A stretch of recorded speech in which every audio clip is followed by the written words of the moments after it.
Well, that certainly wasn't the first half that Ohio State fans have been hoping for. We're at the half 35-17 Alabama. No answer for Devontae Smith as he has torched Ohio State. I mean, torched is an understatement. 12 receptions, 215, three touchdowns, averaging 18 yards a completion. That is certainly not what Sean Wade was looking for, not what Kerry Combs was looking for, not what any of the Buckeyes were looking for. The Buckeyes on the first series, Trey Sermon gets knocked out of the game. According to the television broadcast, was transferred to a local hospital for evaluation. Appeared to be collarbone or something along those lines, but I don't want to speculate on injuries. Um, just Justin Fields has not been Justin Fields. 6 of 15 for 90 yards. Ohio State's rushed for 100 yards. And in a strange happenstance, it was 7-all at the end of the first half. Granted, Alabama scored on the first play of the second half, or the second quarter, my bad. And then from there, it just kind of was on.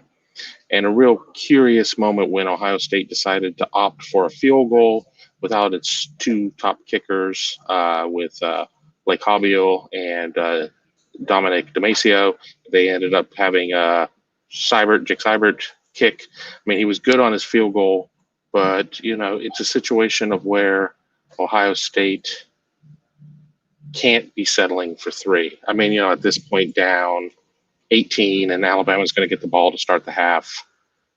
It, might be a moot point, but not the aggressive nature that we've seen out of Ryan Day through his career so far at Ohio State.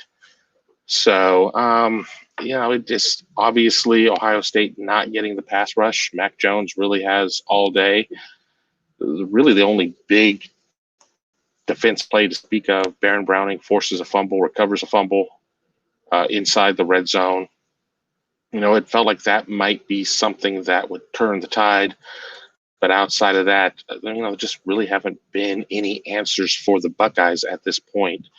And now they're in the locker room and they're going to have to really do some soul searching because this Alabama team isn't going away. At this point, it just really feels like it's Alabama and everybody else.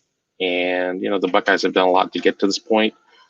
If they can get a stop here on the first series and then put up some quick points, you never know.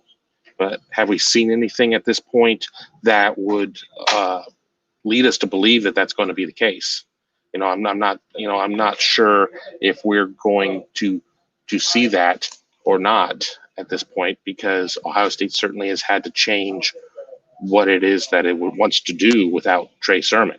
And that's nothing against Master Teague. That's nothing against Marcus Crowley. That's nothing against the guys that they've got. But when you don't have your guy that was on a record-setting pace, 331 against Northwestern, a $193 against Clemson, it certainly changes the plan. You have this, you have your game card at this point. You may as well just rip it in half because you're not able to do what it is that you planned on doing.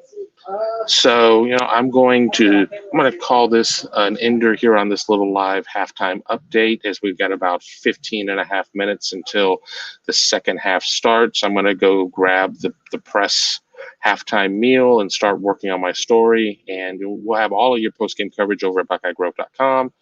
Be sure to check it all out. I want to thank y'all for watching. Wish it was under better circumstances, but, kind of is what it is. And we'll see what happens in the second half. Thanks.